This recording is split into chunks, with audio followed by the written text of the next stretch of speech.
Thoothukudi Sterlite copper ஆலையை பசுமை முறையில் மீண்டும் தொடங்க வேண்டுமென பல்வேறு அமைப்புகளின் பிரதிநிதிகள், தூத்துக்குடி வாழ்வாதார பாதுகாப்பு இயக்கம் மற்றும் ஸ்டெர்லைட் ஆதரவு அமைப்பினர் 50க்கும் மேற்பட்டோர் தூத்துக்குடி மாவட்ட ஆட்சியர் அலுவலகத்தில் மனு அளித்தனர். தூத்துக்குடி மக்களின் நீண்ட நாள் கோரிக்கைக்கு விஞ்ஞான அடிப்படையிலான தீர்வு கிடைத்துள்ள நிலையில் மாநில அரசு சமநிலையான முடிவை எடுக்க வேண்டும் என்று கோரிக்கை விடுத்துள்ளனர். மேலும் தொழிற்சாலை மூடப்பட்டுள்ளதால் ஏற்பட்டுள்ள பொருளாதார இழப்பு, மக்களின் வாழ்வாதார பாதிப்பு, மாநிலத்திற்குமான காப்பர் தேவை ஆகியவற்றை கருத்தில் கொண்டு மீண்டும் ஸ்டெர்லைட் ஆலையை திறக்க வேண்டும் என்ற கோரிக்கை வலுத்துள்ளது.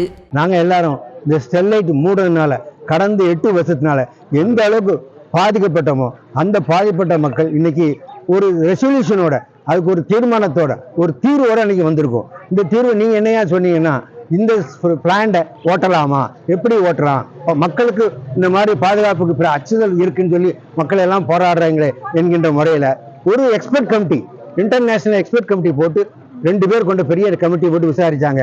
அவங்க ஒரு தீர்மானம், ஹைபிரிட் ப்ரொடக்ஷன் மாடல் அப்படிங்கிற ஒரு மாடலை, கான்செப்டை கொண்டு வந்திருக்காங்க. இந்த 8 வருஷம் இந்த விஞ்ஞானம் வேற வளர்ந்துருக்கு. இன்டர்நேஷனல் லெவலில் என்ன இருக்கு முறையில் அதன் மூலமாக என்ன செய்யலாம்னா, காப்பர் ஓர் இருக்குல்ல, அதனுடைய எமிஷன், அதனுடைய வேஸ்டேஜ் ஸ்லாக்கை குறைக்க முடியும். அது மாதிரி இந்த ஸ்டீம் வென்டிலேஷன் இருக்குல்ல, அது sulphur di oxide, nitrous oxide, இதனுடைய வென்டிலேஷனை குறைக்கிற அளவுக்கு ஹைட்டை கூட்டலாம், உள்ள கேஸ் அப்சார்பர் உள்ள போட்டு அதை இம்ப்ரூவ் பண்ணலாம் அப்படின்னு சொல்லியிருக்காங்க. 3வது எங்க இந்த பை ப்ராடக்ட் இருக்கிற பாஸ்பாரிக் ஆசிட் பிளான்ட் மூடணும் அப்படின்னு சொல்றாங்க.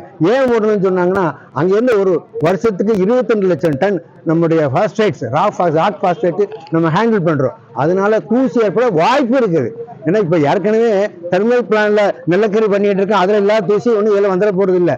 இருந்தாலும் பிரைவேட் பிளான்ட்டுக்கும் போது அதுக்கு ஒரு நெருக்கடியும் வரும்போது நம்ம அதை இஷ்யூ ஆக்க வேண்டாங்க முறையில அந்த பிளான்ட்டை மூடிடுவோம் அப்படின்னு சொல்லி பண்ணிட்டாங்க. 4வது தண்ணீருக்கு அடி டாட் போடலாம் எங்க வேண்டாம், டீசல் நெட் வச்சுக்கிடுவோம். நம்ம நகராட்சியில் வேஸ்ட் வாட்டர் இருக்குல்ல, அது டெய்லி 3000 கியூபிக் மீட்டர் வாங்கி அதை பயன்படுத்திக்கிறோம் அப்படின்னு சொன்னாங்க. சரி, நீ சொல்ற மாதிரி நடக்குமா அப்படின்னு சொன்னா ஒரு எக்ஸ்பர்ட் கமிட்டி போடுறோம். கிராமங்களில் உள்ள அதிகாரிகள், கிராமத்தில் உள்ள மக்கள், படித்தவர்கள், அந்த விஞ்ஞானிகள், அந்த பஞ்சாயத்தை சார்ந்தவர்கள், இந்த இண்டஸ்ட்ரியினுடைய அதிகாரிகள் எல்லாம் சேர்ந்து ஒரு கமிட்டி, மேனேஜ்மெண்ட் கமிட்டி போட்டு இந்த ட்ரூ ஸ்பீட்ல இது நடக்குதா அப்படிங்கிறதுக்காண்டி ஒரு வாட்செட்டு கொண்டு போறாங்க. எல்லாத்துக்கும் மேல ஒரு 100 crores ஒரு கார்பஸ் ஃபண்டை கொடுக்குறேன்னு சொல்லிட்டாங்க. அது எம்ப்ளாய்மெண்ட் இம்ப்ரூவ்மெண்ட் கொடுக்கலாம்.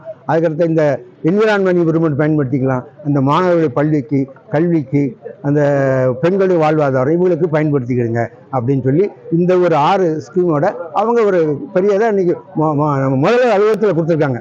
நாங்கள் இன்னைக்கு நமக்கு தலைவர், நமக்கு மாவட்டத்துக்கு தலைவர், மாவட்ட ஆட்சியர் அவங்கள பார்த்து நாங்கள் இதனால உங்களை கெஞ்சிக்கிட்டு இருந்தோம், உங்களை கேட்டு இருந்தோம், நீங்களும் பரிசீலிச்சிருந்தீங்க. இப்போ நாங்கள் ரெசல்யூஷனோட வந்திருக்கோம், ஒரு அரசனுடைய பெரிய அத்தாரிட்டி சொல்யூஷனோட வந்திருக்கோம். இதை நீங்கள் பரிவோடு கரிசனை பண்ணால் இண்டஸ்ட்ரி நல்லா இருக்கும், மக்களும் நல்லா இருப்பாங்க கேட்டு வந்திருக்கோம். நாங்கள் இன்னைக்கு வந்தது நோக்கம், ஹிண்டு பேப்பரில் இந்த பொல்யூஷனை பற்றி ஒரு பெரிய எக்ஸ்பர்ட் கமிட்டி இந்த ஸ்டெர்லைட்டை பற்றி ஆராய்ஞ்சு இது எப்படி செஞ்சால் இது திருப்பி நல்லா இருக்கும், இது கிரீன் பொல்யூஷன் சொல்லி செய்யலான்னு சொல்லி சார் டெக்னிக்கல் ஹேண்டு எல்லாம் சொல்லியிருந்தாங்க. அப்போ அந்த ஹிண்டு பேப்பரில் உள்ள ஆர்டிகளை வச்சு நம்ம இன்னைக்கு மாவட்டத்தில் கொடுப்போம். ஏன்னா பாதிப்புல நம்ம எத்தனை வாட்டியும் சொல்லிட்டோம். அடுத்தாப்பு இன்னும் மாடிஃபை பண்ணி செய்யலான்னு சொல்லியிருக்காங்க. நம்ம அதை சொல்லுவோம். ஏற்கனவே அவங்க முதல்வர்கிட்ட கொடுத்துருக்காங்களாம் அந்த ஆஃபீஸில். இப்போ நம்மளும் கொடுப்போம்னு சொல்லி வந்திருக்கிறோம்.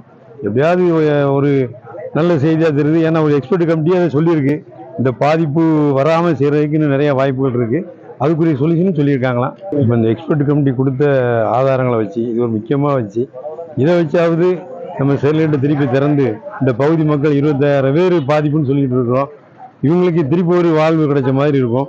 இந்த ஏரியா எல்லாமே நல்லா செழிப்பாக இருக்கும், தொழில் வளம் பெருகும். இது ஒரு வாய்ப்பாக நினைச்சு தான் நாங்கள் இன்னைக்கு திருப்பி வந்து மாவட்ட ஆட்சியரை பார்த்து கொடுக்க வந்திருக்கோம். நாங்கள் அடிக்கடி ஸ்டெர்லைட் ஆலை காப்பர் அதுக்காக அடிக்கடி திறக்கிறதுக்காக மனு கொடுத்துக்கிட்டு தான் இருக்கோம்.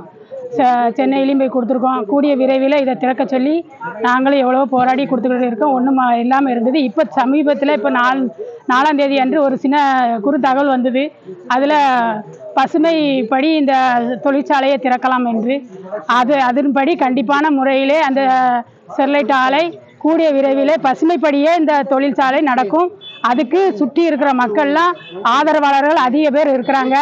அந்த தொழில் இல்லாமல் நிறைய பேர் பாதிக்கப்பட்டவங்கெல்லாம் நாங்கள் போராட போகிறோம் அப்படின்லாம் சொன்னாங்க. அதெல்லாம் நடத்தக்கூடாது, நம்ம அரசுப்படியே நடத்துவோம்னு தான் நாங்கள் எல்லாமே பொறுமையாக இவ்வளோ நாள் கையாண்டு கொண்டிருக்கிறோம்.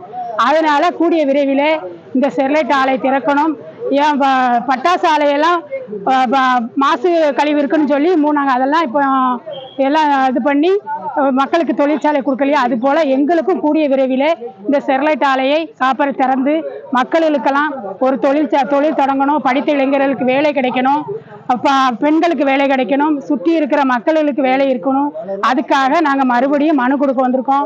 2 ஆசிரியர்கள் இப்போ இது பசுமை முறைப்படி நடத்தலான்னு கூறியிருக்காங்க. அது எங்களுக்கு மிக்க மகிழ்ச்சியாக இருக்குது.